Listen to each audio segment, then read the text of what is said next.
हमारे अष्ट सखा, ठाकुर जी के अष्ट सखा हुए ना श्रीनाथ जी के, वो अष्ट सखा गाते हैं, गिरधर जब अपनों करी जाने। हम कब माने कि ठाकुर जी ने हमको अपना लिया है? हम कब माने? हम तो ठाकुर जी को मानते हैं अपना, लेकिन ठाकुर जी भी हमको मानते हैं, इसका क्या प्रमाण है? सब कहते हैं गिरधर जब अपनों करी जाने। कब जाने? बोले ताको मन भक्तन की सेवा, जिसका मन भक्तों की सेवा में बहुत लगता हो। संत चरण रज सदा लुभाने, गिरधर जब अपनों करी जाने। ठाकुर जी से भी ज्यादा प्रिय ठाकुर जी के वैष्णव लगने लग जाएं, तब समझो ठाकुर जी ने आपको स्वीकार कर लिया। हम फ्लाइट में जाते हैं, ट्रेन में जाते हैं, एयरपोर्ट पे, मॉल में, अब यह तो कथा ही मॉल में हो रही है। ये भी एक अद्भुत अविस्मरणीय रहेगा कि कहां कथा हुई थी? मॉल में कथा हुई थी। मॉल में लोग शॉपिंग करने आते हैं, खाने पीने आते हैं, पिक्चर देखने आते हैं। मैंने कहा हमने कथा सुनाई मॉल में जाके। तो ये भी एक अद्भुत एक्सपीरियंस है इस बार। तो हम कहीं भी जाते हैं तो लोग बाग पहले तो ऊपर से नीचे तक हमारा हुलिया ही देखते हैं, धोती, बगलबंदी, तिलक, चोटी।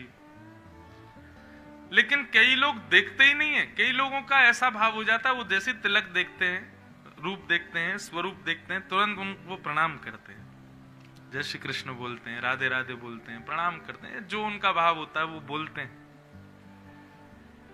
तो उनके प्रति मेरे मन में भाव आता है कि इनको ठाकुर जी ने स्वीकार कर लिया। देखो ये हमको जानते भी नहीं, पहचानते भी नहीं।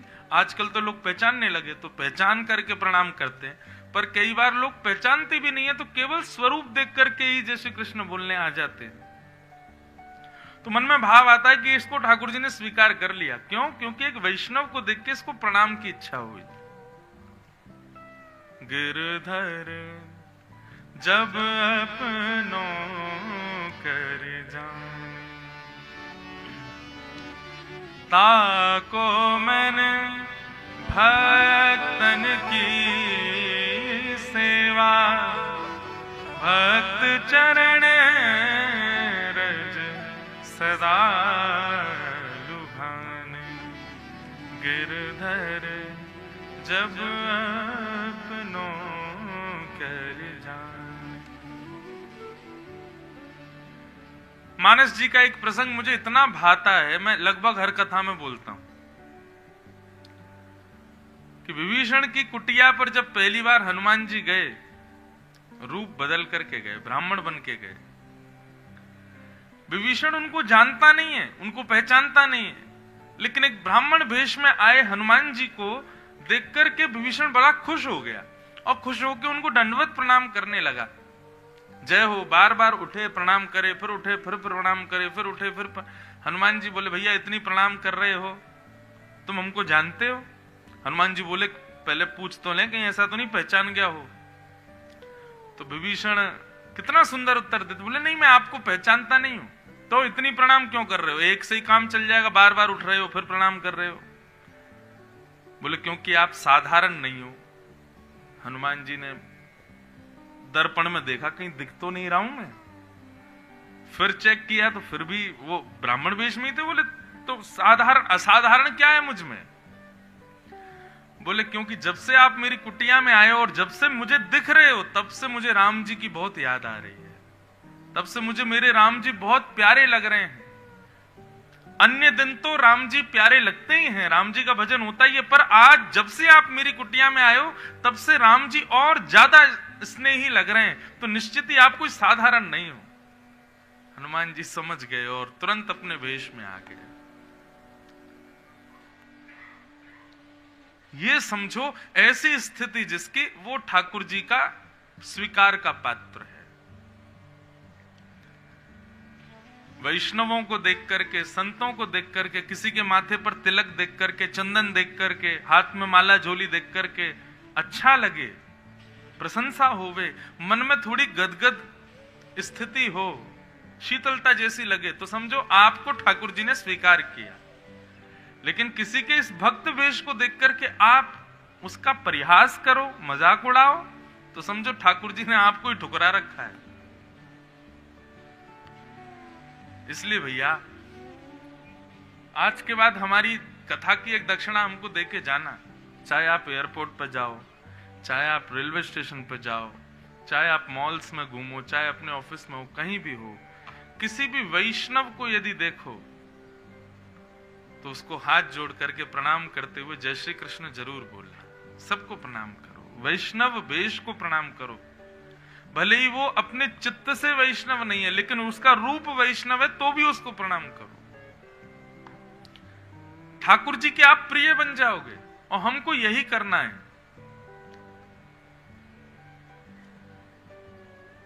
ठाकुर जी हमारे प्रिय हैं, पर हम भी तो उनके प्रिय बने। बच्चे खूब मेहनत करते हैं, क्यों? हम माता पिता को अच्छे लगने लगे। पत्नी खूब परिश्रम करती है कि मैं अपने पति को प्रिय लगूं। ऐसे ही भक्त भी परिश्रम करे कि मैं ठाकुर जी का प्रिय बनूं। और ठाकुर जी का प्रिय वही जो ठाकुर जी के भक्तों से प्रीति करे। अभी हमारी स्थिति क्या है बंधुओं? हम देखते हैं सामने वाला बहुत पैसे वाला है, करोड़पति है, इससे संबंध बनाने में हमको फायदे ही फायदे हैं, तो हम उसकी जय जय करते हैं, हम उसको प्रणाम करते हैं, उसकी प्रणाम स्वीकार करते हैं। लेकिन पता चल जाए सामने वाले पे कुछ भी नहीं है। ये हम अपनी व्यासपीठ की स्थिति बता रहे हैं। व्यासपीठ और जो ऊंचे स्तर पर लोग रहते हैं, उन लोगों की स्थिति ऐसी हो जाती है। पता चल जाए बहुत धनवान है तो उसकी जय जयकार स्वीकार है, लेकिन सामान्य स्थिति का कोई दिख जाए तो उसकी स्वीकार नहीं कर पाते। ऐसा नहीं। वैष्णव यदि है, भक्त स्वरूप में से कुछ भी उसके अंग पे विद्यमान है, भले ही कंठी माला है, भले ही तिलक है, भले ही हाथों में माला है, भले ही चोटी है, भले ही धोती है, कुछ भी है, उससे संबंध बनाओ। ठाकुर जी को प्रिय लगता है। प्रणाम, भक्त भक्त प्रणाम, भक्त स्नेह, भक्त प्रेम जब किसी वैष्णव के हृदय में होता है, ठाकुर जी को बहुत भाता है। एक बार को हमारी सेवा में आप कुछ न्यूनता कर लो, ठाकुर जी कह रहे हैं, लेकिन मेरे वैष्णव भक्तों की सेवा में कोई न्यूनता नहीं, उसमें कोई अपराध नहीं।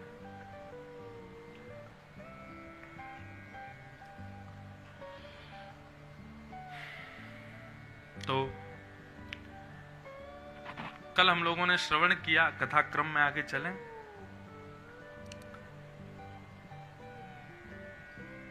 श्री वेदव्यास जी महाराज ने भागवत अपने पुत्र श्री सुखदेव जी को प्रदान की, और श्री सुखदेव जी ने वही भागवत की कथा परीक्षित को जाकर के सुनाई। बंधुओं, सौनकादि ऋषियों ने प्रश्न किया, भगवान ये परीक्षित कौन है? और यहीं पर अब महाभारत का थोड़ा सा अंश सुनाया जाता है। महाभारत के बाद की कथा आती है। महाभारत तो विश्राम हो गया कि यदा मृधे कौरव संजयाना वीरस्वथो वीरगतिं गतेषु ब्रकोदरा विद्ध गदा विमर्श भृगनूरुदंडे धृतराष्ट्रपुत्रे।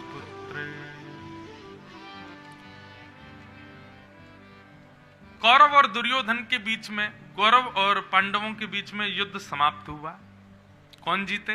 पांडव। और पांडव कैसे जीते? दुर्योधन भीम के बीच में युद्ध चल रहा था, तब भगवान ने भीम को इशारा किया, बोले इसकी जंघा पे मारो। और जंघा पर वेदन करते ही दुर्योधन गिर पड़ा और महाभारत का युद्ध पांडव जीत गए। लेकिन बंधुओं, कई लोग ऐसे होते हैं संसार में, समाज में, उनको पदेशना बहुत होती है। पदेशना जानते किसे कहते हैं?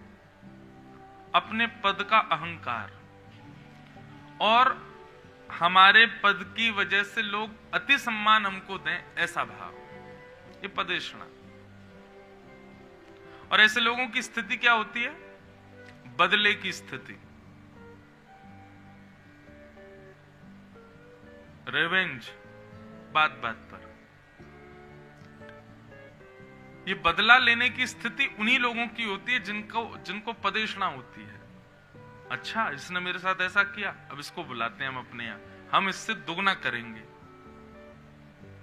इसको भी तो फील हो, हमको कितना गिल्ट फील हो रहा था, हमको कितना कम वो लग रहा था, अपमान, इसको भी फील होना चाहिए, इसको बुलाओ अपने यहाँ, इसके साथ भी ऐसा ही करेंगे। इस प्रकार की भावना उन लोगों की होती है जिनको पदेषणा होती है। और दुर्योधन पदेषणा का मूर्तमंत रूप है। दुर्योधन ने मन में विचार किया कि मुझे मेरी जंघा पर प्रहार करके मारा,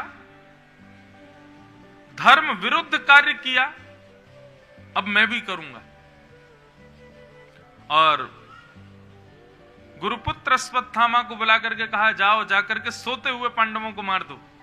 अश्वत्थामा ने कहा, सोते हुए पांडवों को मारेंगे तो ये तो धर्म विरुद्ध कार्य होगा। बोले, इन्होंने कौन से धर्म का ध्यान दिया, इन्होंने भी तो मेरी जंघा पर प्रहार किया, नाभि से नीचे प्रहार करना मना है, मेरी जांघ तोड़ दी इसने, इन्होंने धर्म का आचरण नहीं किया तो हम क्यों करें, जाओ सोते हुए पांडवों को मार दो।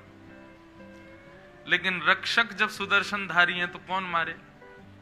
ठाकुर जी पांडवों को लेकर के कहीं और चले गए और द्रौपदी के 5 पुत्र वहीं सोते रह गए। अंधेरे में अश्वत्थामा ने द्रौपदी के 5 पुत्र मार दिए। प्रातः काल का जब समय हुआ और पांडवों को पता चला कि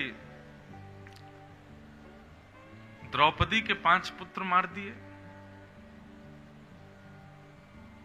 क्रोध में भर गया अर्जुन और प्रतिज्ञाएं धारण करने लगा, मैं जीवित नहीं छोड़ूंगा जिसने भी द्रौपदी के 5 पुत्रों को मारा। बंधुओं, एक बात आपसे कहें, देखिए क्रोध करना बुरी बात नहीं है, मानव का स्वभाव है क्रोध, सबको आता है। संसार में ऐसा कोई व्यक्ति नहीं जिसने अपना क्रोध जीत लिया हो। चाहे आप कितना भी भजन कर लीजिए, कितने भी ज्ञानी बन जाइए, कितने बड़े महात्मा बन जाइए, आप बिना क्रोध के, स्वभाव है मानव का, नहीं रह पाएगा वो। हमारे अंदर 4 प्रकृति विराजमान है हमारे अंदर। बाहर कितनी प्रकृति है? 5, और भीतर 4। बाहर की 5 प्रकृति कौन कौन सी? पृथ्वी, अग्नि, तेज, वायु, पृथ्वी, जल, अग्नि, वायु, आकाश। ये बाहर की 5 प्रकृति हैं। और 4 प्रकृति हमारे भीतर हैं, मन, बुद्धि, चित्त और अहंकार। ये अहंकार ही क्रोध को जन्म देता है। यहां पर अहंकार का मतलब अभिमान या फिर प्राउड मत लीजिएगा, सेल्फ कॉन्शियसनेस लीजिएगा। अहंकार सबके अंदर होता है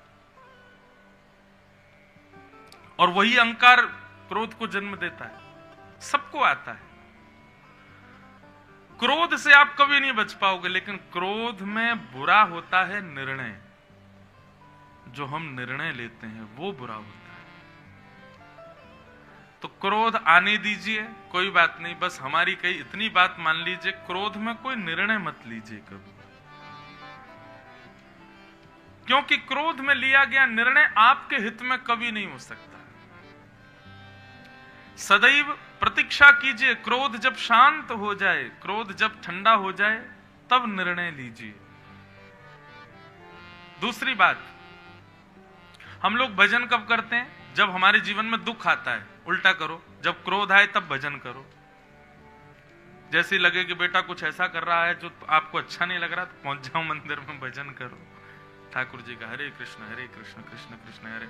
बच्चों को भी पता चल जाएगा मम्मी मंदिर में बैठी है, मतलब गुस्सा है, जल्दी समाप्त करो। उससे क्या होगा बंधुओं?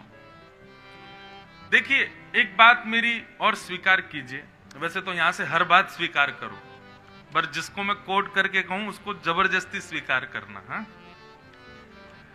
हमारे अंदर अवगुण क्या है, हमारे अंदर बुराइयां क्या है, ये हम सब जानते हैं। जब भी वो बुराई आवे, जब भी वो बुराई प्रकट होने लग जाए, कहीं लगे कि अब ये हो रही है, ये वही हो रहा है जो मुझे प्रिय नहीं है लेकिन मेरा स्वभाव है, उसी समय ठाकुर जी का स्मरण करो। क्रोध आवे, स्मरण करो। किसी अन्य की उपलब्धि देख करके ईर्ष्या होवे, ठाकुर जी को याद करो। किसी का रूप देख करके, स्वरूप देख करके, हंसी देख के, चाल देख के, दूसरे का सुख देख के दुख लगे, ठाकुर जी का स्मरण करो।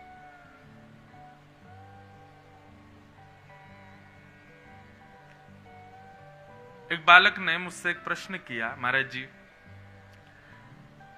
आपकी कथा जितने दिन हम सुनते हैं, सुनने के बाद में हम मांसाहार नहीं खाते, लेकिन जैसे 2-4 दिन के लिए मैं छोड़ देता हूं कथा सुनना और अपने मित्र आदि और अपने सर्कल में जब जाता हूं तो फिर से इच्छा होती है, क्या करूं? मैंने कहा जब इच्छा हो तभी श्री कृष्ण गोविंद हरे मुरारे, हे नाथ नारायण वासुदेव। मैंने कहा नेत्र बंद करो, राधा रमन जी को याद करो, राधा वल्लभ जी को याद करो, वृंदावन बिहारी लाल को याद करो, पंडरीनाथ भगवान को याद करो, जगन्नाथ प्रभु को याद करो। मैंने कहा जब इच्छा हो तब याद करो, और मैंने कहा करके फिर मुझे बताना क्या हुआ। वो अभी कुछ दिन पहले मुझे मिला, मैंने उससे पूछा, मैंने कहा तुमने किया, प्रैक्टिस की उस चीज की? बोले हाँ महाराज जी, अब मेरी इच्छा ही नहीं होती, अब मेरी इच्छा ही नष्ट हो गई। बोले जब जब मैं अपने ऑफिस के उस कलीग्स के साथ कहीं जाता था, कहीं ऐसी जगह जाना पड़ता था जहां पर मेरे अनुचित कृत्य होता है, पहले मैं भी उनके साथ इन्वॉल्व होता था, लेकिन कथा के बाद अब मेरा मन नहीं होता, लेकिन फिर भी कई बार देख के हो जाता है, तो अब मैंने भजन करना शुरू किया। बोले कि जब सब लोग टेबल पे बैठते हैं खाने पीने के लिए, तब मैं ठाकुर जी को याद कर लेता हूँ, और ठाकुर जी को याद करते ही मेरी इच्छा ही नहीं होती। मैंने कहा बस, मैंने इसीलिए तो भगवान का नाम ही तो औषधि है, दवाई है। जब भी कोई ऐसी स्थिति हो तुरंत भगवत स्मरण करने लग जाओ। जितनी दूषितताएं हमारे भीतर हैं वो जब जब प्रकट हो तब तक भगवान नाम गा करके उसको नष्ट करो, होगी, निश्चित होगी। तो क्रोध में कुछ भी कीजिए पर निर्णय कभी मत लीजिएगा, क्योंकि निर्णय आपके भले के लिए नहीं होगा। क्रोध बनाया ही ठाकुर जी ने इसीलिए, ताकि इस क्रोध में आकर के आवेश में कुछ गलत निर्णय ले, और गलत निर्णय लेके फिर ये और चंगुलों में फंसता चला जाए संसार के। भगवान को तो आनंद आता है, ठाकुर जी तो आनंद लेते हैं जब हम लोगों के जीवन में बहुत सारे अप्स एंड डाउन्स आते हैं, और जब विचलित घूमते रहते हैं, ठाकुर जी कहते हैं और कर लो, विषय भोगों में पड़े रहो। इसलिए चतुर बनिए, ठाकुर जी की माया से बचिए, और ठाकुर जी के ही आश्रय में रह करके बचिए। भगवान नाम को ढाल बना करके आगे से आने वाले आक्रमण रूपी उन बाणों से युद्ध कीजिए।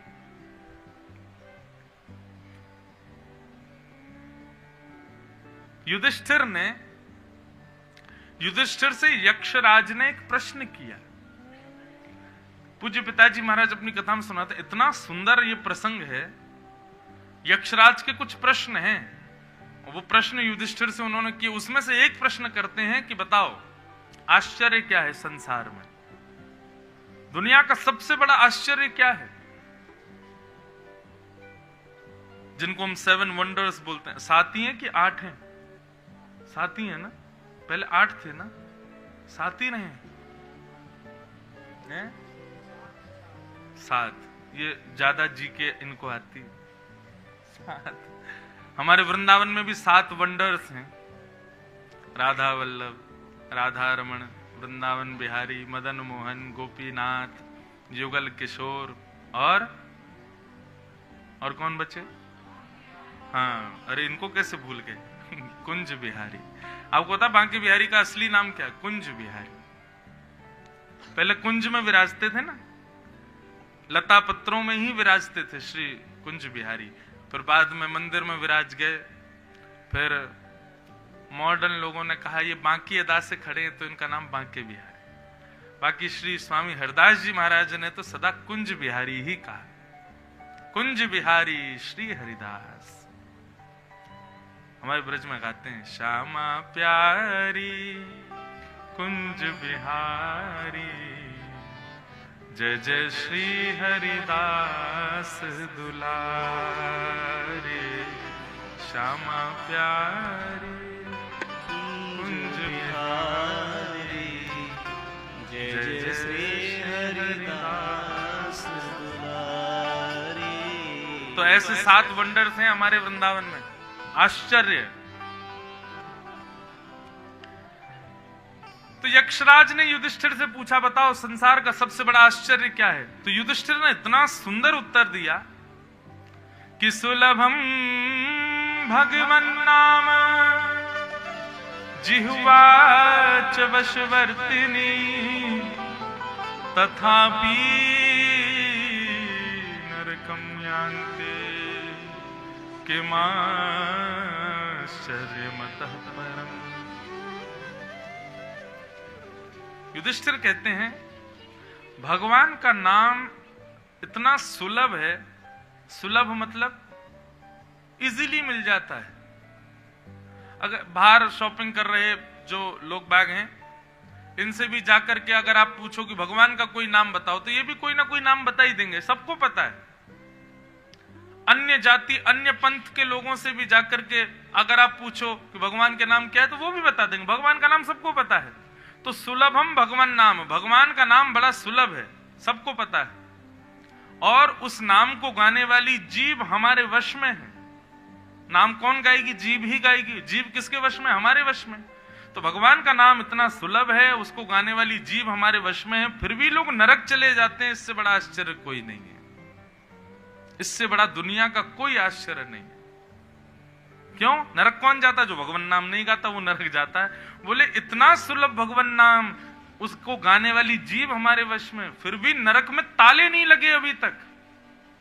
ये सबसे बड़ा आश्चर्य है। यक्षराज प्रसन्न हो गए, वाह युधिष्ठिर तुम्हारा उत्तर अद्भुत है।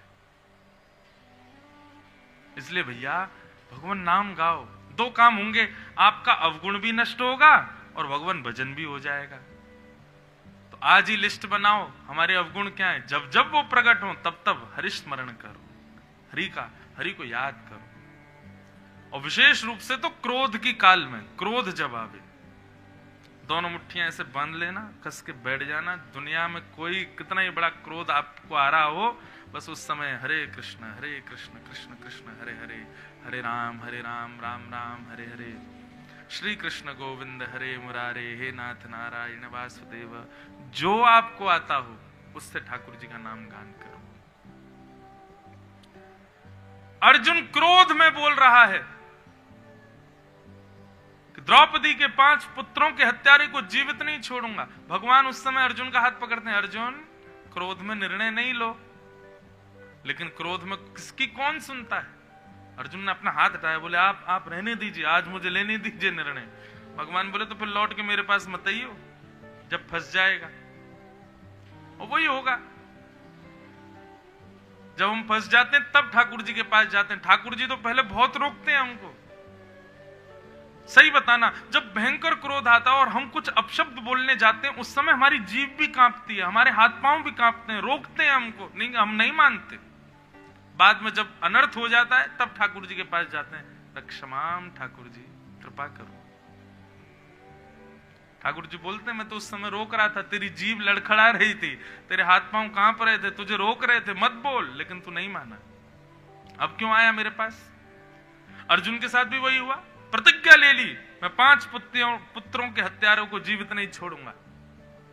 और जब अश्वत्थामा को बंदी बना करके लाया अर्जुन,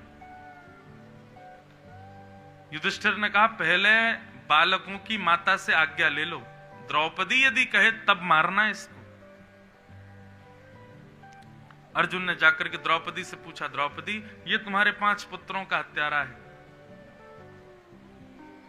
मैं इसका वध करने वाला हूं, बस तुम आज्ञा दो। द्रौपदी कहती है, उवाच चासहन्तस्य वन्धनानयनं सति मुच्यतामेष ब्राह्मणो नितरां गुरु। द्रौपदी कहती है अर्जुन किसको बंदी बना के लाए हो? तुम्हारे बालकों के हत्यारे को। बोले हत्यारा कौन है? अश्वत्थामा। अश्वत्थामा किसका बेटा है? बोले हमारे गुरुदेव का बेटा है, गुरुपुत्र गुरु समान होता है। और ये गुरुपुत्र गुरु समान तो है ही, दूसरा ब्राह्मण भी है। अर्जुन हम क्षत्रिय हैं और ब्राह्मण क्षत्रियों के लिए सदा पूजनीय होते हैं, उनको मारने का अधिकार नहीं है। बंधुओं, शास्त्रों में बहुत ध्यान से सुनिएगा, एक तो ब्राह्मणों को हत्या, ब्राह्मण की हत्या करने को निषेध कहा गया, और दूसरी बात माताओं की हत्या। कितना भी बड़ा अपराध इनसे हो जाए, दंड दे दीजिए, लेकिन आप हत्या नहीं कर सकते। शास्त्रों में इसको निषेध बताया गया, घनघोर पाप बताया गया। आगे अभी विषय सुनना, क्योंकि इसमें भी एक प्रश्न उठ जाएगा। ठाकुर जी ने भी 2-4 ब्राह्मण मारे। रावण खुद ब्राह्मण था, हिरण्यकश्यप ब्राह्मण था, ठाकुर जी ने उनका वध किया और खुद ही नियम बना रहे हैं, ब्राह्मण ब्रह्म बंधुर न हंतव्य आतताई वदारण, ब्राह्मण को मारना नहीं चाहिए, फिर आपने क्यों मारा? इसका उत्तर भी ठाकुर जी का है, लेकिन पहले विषय सुनो। द्रौपदी कहती है इसको मत मारो, ये ब्राह्मण है और ब्राह्मण हमारे लिए सदा गुरु होता है। अर्जुन इसको छोड़ दो। दूसरी बात द्रौपदी कहती हैं, इसको इसलिए मत मारो क्योंकि अपनी मां का अकेला सहारा है ये। अर्जुन बोले तुम्हारे पुत्र मार दिए तो फिर इसकी मृत्यु क्यों नहीं होनी चाहिए? बोले मेरे पुत्र मर गए पर मेरे 5 पति जीवित हैं, मैं किसी के सहारे रह सकती हूं, पर अश्वत्थामा के पिता पहले ही मार दिए गए तो इनकी मां विधवा हो गई, अब इसको भी मार दोगे तो इनकी मां रहेगी किसके भरोसे? इसलिए इसको मत मारो। द्रौपदी ने बहुत कुछ कहा, पर द्रौपदी की बात में 5 चीजें विशेष दिखी हैं जो कि श्री सूत जी महाराज यहां कहते हैं। धर्मम न्यायम सकरुणम निर्वलीकम समम महत्। 5 बातें। द्रौपदी ने जो निर्णय लिया अश्वत्थामा को छोड़ने का, उसमें धर्म भी है, उसमें न्याय भी है, उसमें करुणा यानी कि दया भी है, निर्वलीकम यानी कि निष्कपटता भी है, और सम यानी कि समता भी है। कोई भी व्यक्ति कभी भी कोई निर्णय ले, 5 बातों को पहले प्रधान रखे। धर्म, हमारी जो निर्णय हो वो अधर्म युक्त ना हो, धर्म युक्त हो। धर्म किसे कहते हैं बंधुओं? जिससे सब धारण होते हो उसको धर्म कहा जाता है। केवल मेरा परिवार धारण हो, मैं बच जाऊं, मेरा परिवार बच जाए, मेरा सब समाज बच, नहीं, ऐसा निर्णय जिससे सब बचे, वो धर्म। धर्म। न्याय, न्याय का मतलब, अब न्याय को और हिंदी में क्या बोलते हैं? एक प्रकार से इसको डिफाइन कर सकते हैं कि उसके साथ भला हुआ, भला। न्याय को इस प्रकार से ले सकते हैं। तो आपके लिए निर्णय में धर्म होना चाहिए, न्याय होना चाहिए। तीसरी बात, दया होनी चाहिए, क्रोध नहीं होना चाहिए। चौथी बात, निष्कपटता, निष्पक्ष आपका निर्णय होना चाहिए, जैसे कि भगवान ने किया। भगवान के पुत्र शाम्ब को साड़ी पहना करके भगवान के पुत्र संतों के पास ले गए और ले जाके बोले, नई बहू आइए बताओ इसके गर्भ में बेटा है कि बेटी? संतों ने जब नेत्र बंद करके देखा तो पता चल गया, बोले कि कोई लड़की वड़की नहीं है, कोई माता नहीं है, ये तो कोई भगवान का पुत्र है शाम्ब, उसको साड़ी पहना के हमारी परीक्षा करने आए हैं। संतों ने जब श्राप दिया, सब दौड़ के भगवान के पास गए। भगवान बोले, मैं पहले ही बोल चुका था, तुम्हारे ऊपर राक्षस आक्रमण करेंगे मैं रक्षा करूंगा, तुम्हारे ऊपर दैत्य आक्रमण कर देंगे मैं रक्षा करूंगा, लेकिन संतों का अपमान करोगे तो मेरे पुत्र हो तब भी मैं तुम्हारी रक्षा नहीं करूंगा। ये निष्पक्षता, निष्कपटता। अपने पुत्र हैं इसलिए बचा लूं, ऐसा नहीं किया भगवान ने। यदुवंशी मेरे हैं इसलिए इनको श्राप से मुक्त करवा दूं, ऐसा नहीं किया ठाकुर जी ने।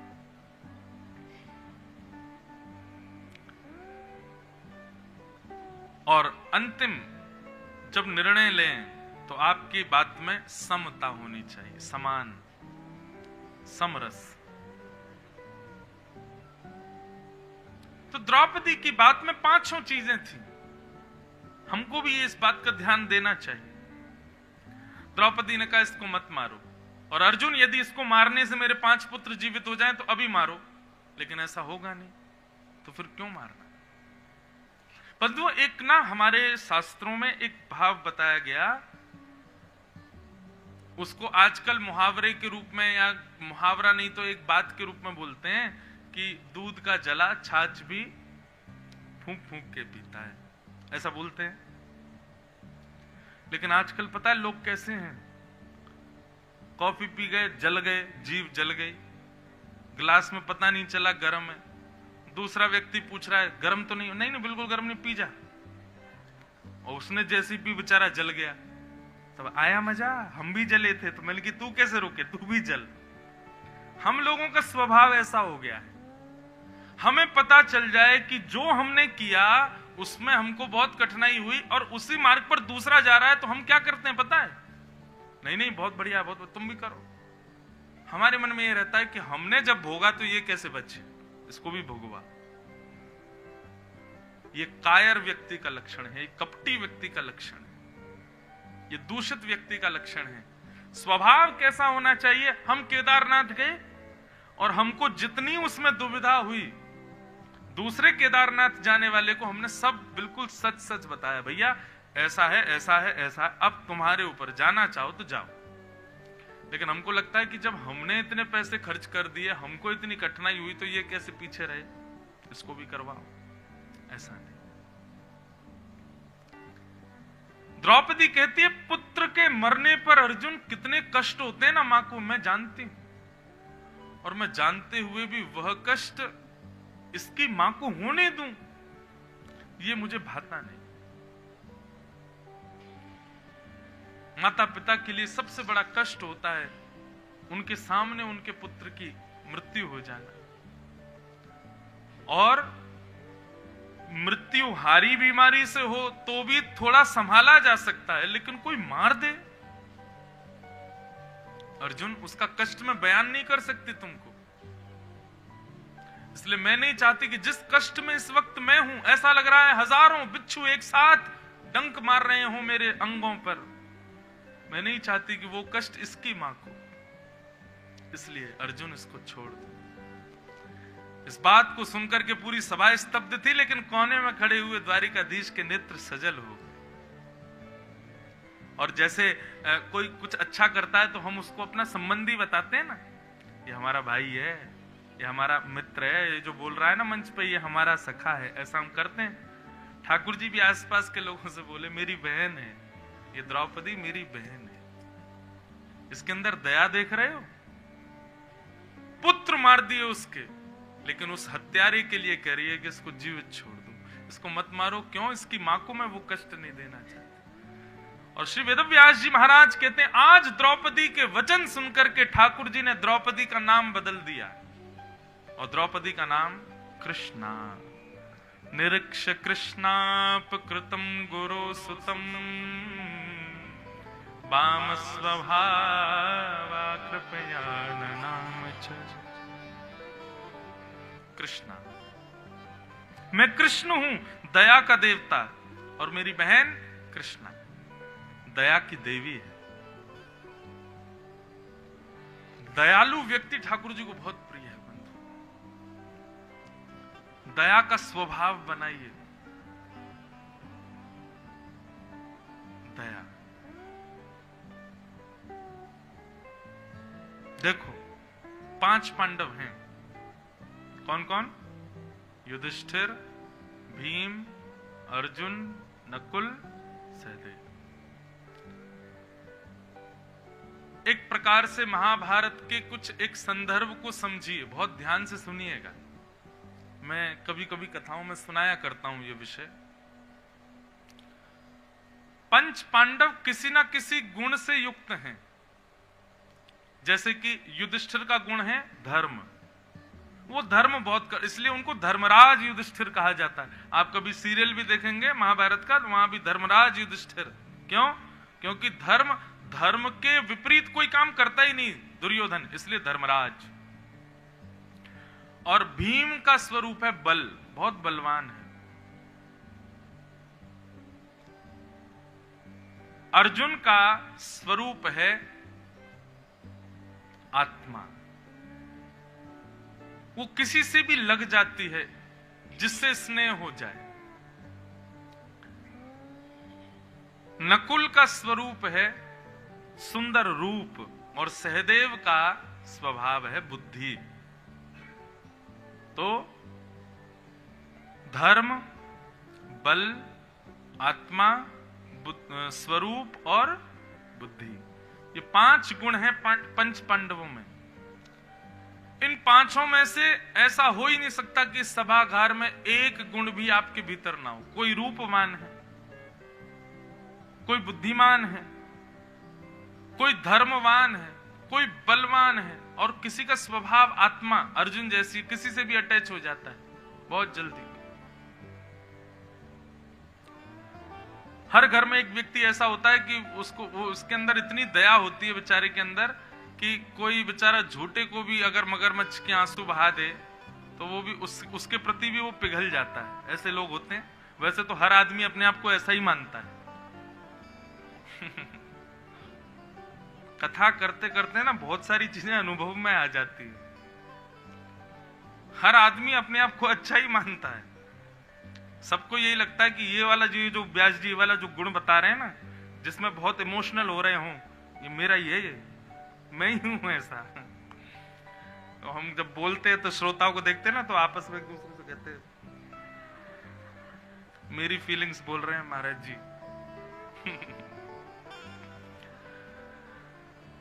तो कई लोगों का स्वभाव होता है, स्वरूप होता है, बहुत जल्दी अटैच हो जाते हैं लोगों से।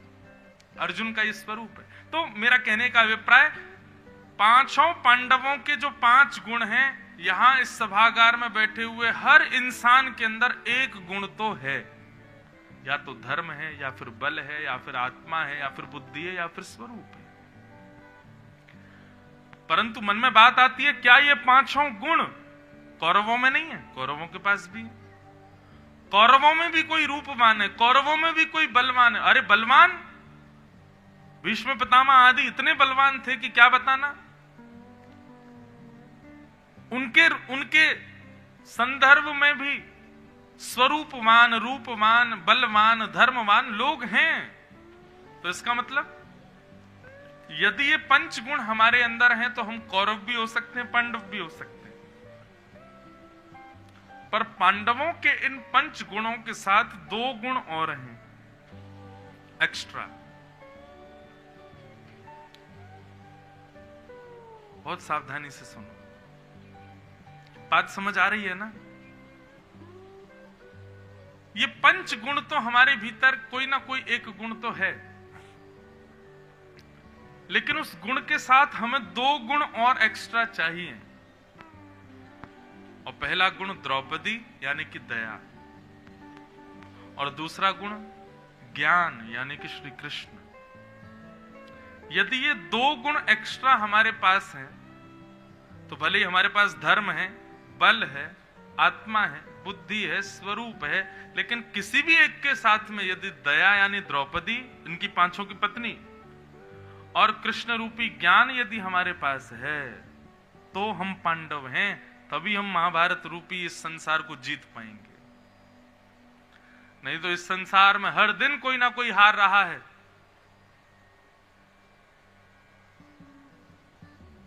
संसार में किसी ना किसी की पराजय हो रही है, और पराजय कौरवों की होती है, पांडवों की नहीं होती। क्योंकि पांडवों के पास दया रूपी द्रौपदी और ज्ञान रूपी कृष्ण है। ये बहुत चिंतन का विषय बंधु।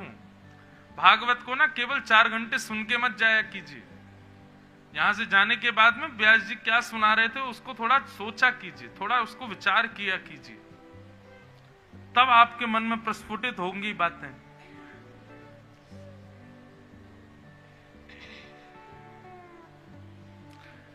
कहने का कोई अभिप्राय नहीं, लेकिन आपका थोड़ा विश्वास दृढ़ हो इसलिए बस कह रहा हूं। हमारे अति प्रिय हैं श्री मधुसूदन अग्रवाल जी, सामने बैठे हैं। इनका एक स्वभाव मुझे बहुत प्रिय लगता है। क्या? कई लोग मुंबई के बोलते हैं आप मुंबई आते हो, हमारे यहाँ क्यों नहीं आते, उन्हीं के यहाँ जाते हो बस। उसके पीछे कारण है। कितनी कथाओं में मैंने ऐसा देखा कि कोई विषय मैं कहता हूं, ये उस पर 10-10 पन्ने के नोट्स और बनाते हैं कि आपने ये कहा, उससे मुझे ये भाव लगा। तो लगता है कि व्यक्ति कथा सुनता नहीं है, जीता है, अपने अंदर उतारता है। कई बार कई भाव तो इनके नोट्स पढ़ करके मुझे ही मिलते हैं कि चलो। तो अच्छा लगता है कि कोई व्यक्ति केवल 4 घंटे टाइम पास नहीं करता है, विचार करके मनन करके जो बीज यहां से दिया गया उसको पुष्पित फलित और वृक्ष बना देता है। एक गुरुजी वृद्ध हो गए तो उन्होंने कहा कि भाई अब मुझे उत्तराधिकारी चुनना है। उनके 2 शिष्य बड़े प्रिय थे। दोनों शिष्यों ने कहा गुरुजी हमको बनाओ। बोले कि भाई 2 को कैसे बनाऊं, 1 को बनाऊंगा। बोले आपको हम दोनों में जो ज्यादा योग्य दिखता हो उसको आप बना दो। तो गुरुजी ने कहा चलो ठीक है, अभी तो मेरे अंदर प्राण है तो 2-3 साल तो मैं जीवित रहूंगा। 1-1 मुट्ठी चने दोनों को दे दिए। बोले लो 3 साल का समय दे रहा हूं, 3 साल बाद जो ये चने मुझे वापस करेगा उसको मैं गद्दी पर बैठाऊंगा। तो एक शिष्य ने तो उन चनों को अपनी जटा खोल के जटा में बांध लिया और दूसरे शिष्य ने उन चनों को जाकर के जमीन में बो दिया। 3 साल बाद जब दोनों लौट करके आए तो पहले शिष्य से कहा भाई चने कहां हैं, आज उत्तराधिकारी की घोषणा करनी है। उसने जैसी जटा खोली तो महाराज कीड़े मकोड़े भग रहे थे ऊपर से। गुरुजी बोले राम राम, बदबू कर दी, भाग यहां से। बोले गुरुजी आपने तो चने दिए थे, कहा 5 साल बाद लौटाना, ले आया मैं। बोले ऐसे कहा था? दूसरे शिष्य से पूछा हाँ भाई तुम्हारे चने कहां? बोले गुरुजी बाहर बैलगाड़ी में रखे हैं, आपने 1 मुट्ठी दिया, अब वो बैलगाड़ी भर के खूब सारे हो गए, मैंने बो दिया उनको जाके। गुरुजी बोले ये है उत्तराधिकारी, इसको बैठा। मतलब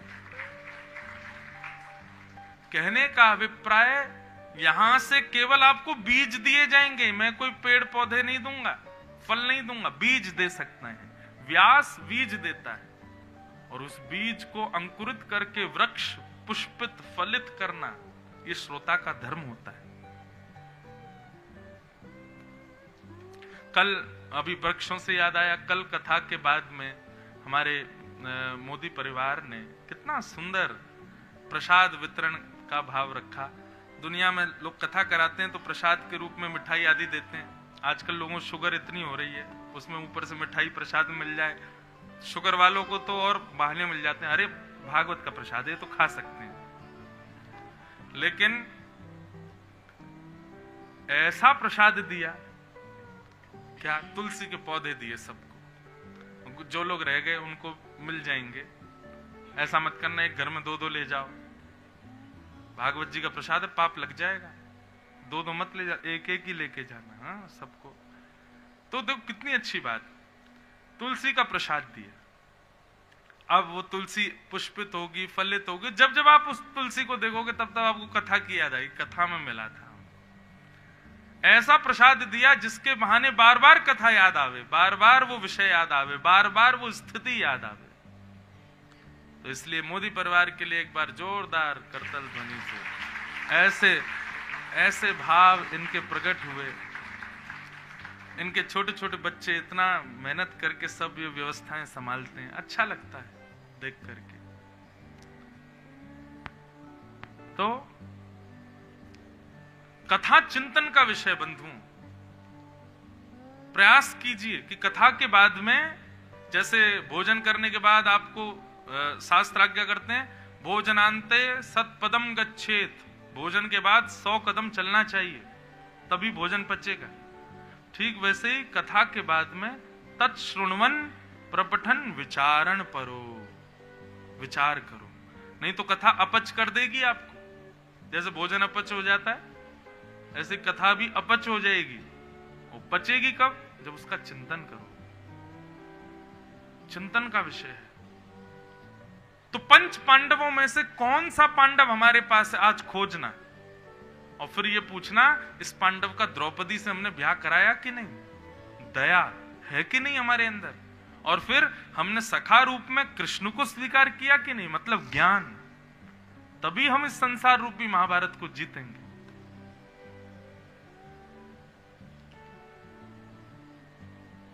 अर्जुन को मना कर दिया द्रौपदी ने, मत मारो। और अर्जुन अब सोच में पड़ गए, क्या करूं। युधिष्ठिर से पूछा, युधिष्ठिर बोले नहीं, द्रौपदी की बात मानो, सही करी, मत मारो। भीम से पूछा, भीम बोले तू छोड़ दे, मैं मार देता हूं।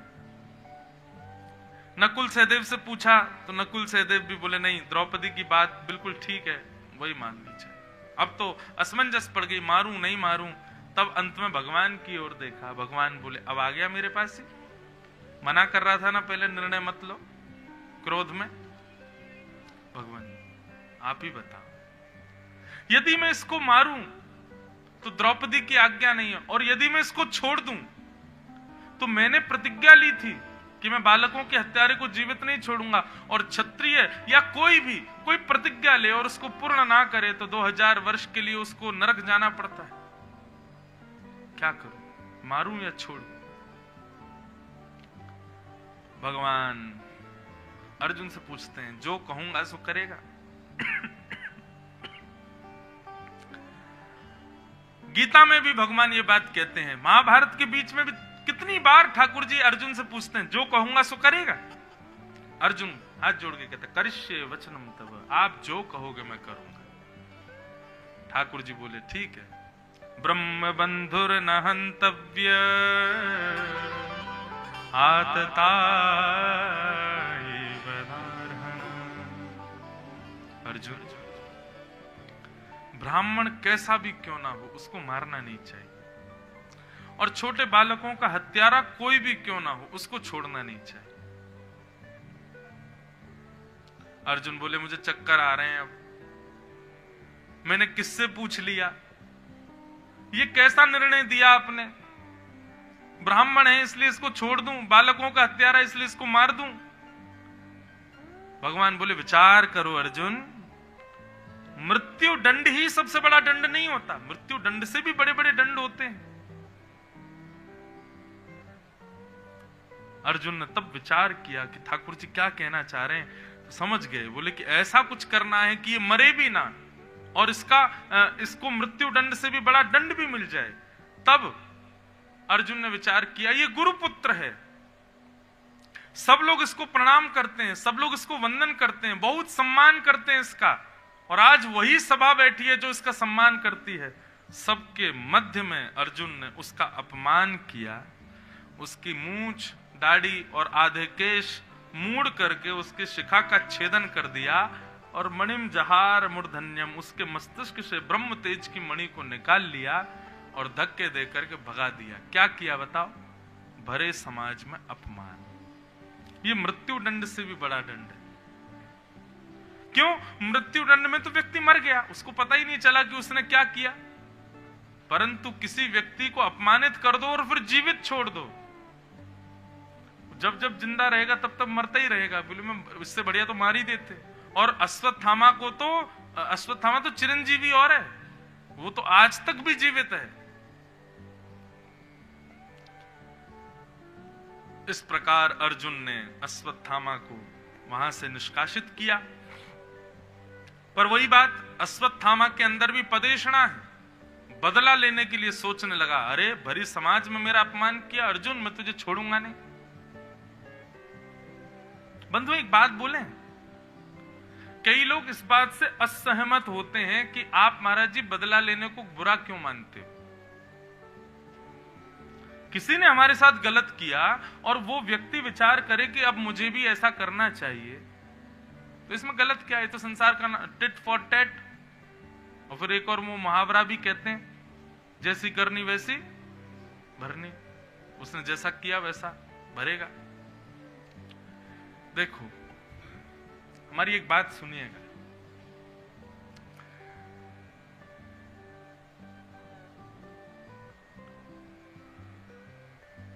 ज्यादा इसका विस्तार, इसको वो नहीं बनाते हैं ज्यादा, इसको क्या बोलते हैं, हाँ समझ जाओ।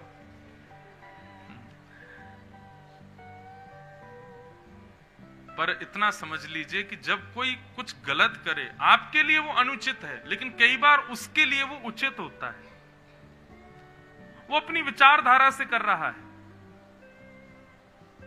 उस समय आप क्या करें? आपके साथ अनुचित हुआ, क्षमा करो। और क्षमा करने का मतलब उसको क्षमा करना नहीं होता। वास्तव में सही बता रहे हैं, क्षमा करना एक बहुत बड़ा दंड है। चलो हमने तुम्हें क्षमा की, क्यों? क्योंकि फिर आत्मग्लानि रूपी दंड उसको लगता है। घनघोर अपराध करने के बाद आप जब उसको क्षमा कर देते हैं तो उसको आत्मग्लानि होती है। और इतना ही नहीं, जब आप किसी को क्षमा कर देते हैं ना, तो प्रकृति आपका बदला लेती है उससे। फिर आप तो क्षमा करके जाओ वहां से, प्रकृति कहती है हम देखेंगे इसको, अब इसने जो आपके साथ किया वो उसको भोगना पड़ेगा। और इसका एक उदाहरण हमारे गुरुदेव जब मुझे पढ़ाते थे तो दिया करते थे कि एक बार एक गुरुजी 7 बच्चों को नाव में लेकर के पल्ली पार जा रहे थे। उनमें से एक बालक का जनेऊ संस्कार हुआ था तो उसका मुंडन हुआ था। बाकी बालकों के बड़े बड़े बाल, एक बालक के सिर पर बाल नहीं थे। तो बाकी के बालक उसके साथ आनंद कर रहे थे। कोई उसके सिर पर पानी डाल दे, कोई उसके सिर पर ऐसे तबला बजा दे, कोई उसको ठोक के भाग जाए, ऐसे वो कर देते हैं ना जब टकले हो जाते हैं। सबको हुआ होगा बचपन में। तो एक सामान्य सी कथा है, लेकिन बहुत अच्छी बात बताई उसमें कि उस बालक को सारे बालक छेड़ रहे थे। 6 के 6 बालक उस पर, कोई जल डाल रहा था, कोई तबला बजा रहा था, कोई ऐसे मार के भाग रहा था। लेकिन वो बालक पता क्या कर रहा था? मुस्कुरा रहा था, बस सुन के सह रहा था। उसने कुछ नहीं कहा, ना ही शिकायत की, ना ही उन लोगों से कुछ कहा। उसका परिणाम क्या हुआ? उसने क्षमा कर दिया सबको। तो जैसे ही किनारे पर नाव पहुंची तो 6 के 6 उत्पाती बालक जैसे ही देखा नाव पहुंच गई, तुरंत कूद गए नाव में से किनारे पर। परंतु वो दिख रहा था कि किनारा आ चुका है, लेकिन वो दलदल था, सब उसमें जाके धंस गए, गले गले में धंस गए। अब चिल्ला में गुरुजी बचाओ, गुरुजी बचाओ। तब गुरुजी ने पहले तो उनको एक पाठ पढ़ाया। बोले तुमको पता है ये क्यों हुआ तुम्हारे साथ? बोले क्यों? क्योंकि तुमने गलत किया और उसने तुमको क्षमा कर दिया, इसलिए प्रकृति ने तुमसे बदला लिया। आज के बाद कभी किसी के साथ अनुचित करना मत, और अनुचित करो और वो क्षमा कर दे तो फिर तैयार रहना, प्रकृति उसका बदला लेगी। इसलिए आपके साथ कोई अनुचित करे, निसंकोच निस्संदेह क्षमा कर दीजिए उसको। इसका मतलब यह नहीं है कि वो बच गया, प्रकृति उससे बदला लेगी उसकी करनी का। क्षमा। अश्वत्थामा ने मन में विचार किया, मेरा अपमान किया अर्जुन ने, मैं भी बताता हूं। तभी उसने विचार किया कि अर्जुन का पुत्र अभिमन्यु जब मारा जा रहा था, जब मर गया था, तब किसी ने कहा था कि उसकी पत्नी गर्भवती है। बेचारा अभिमन्यु अपने बालक का मुख नहीं देख पाया।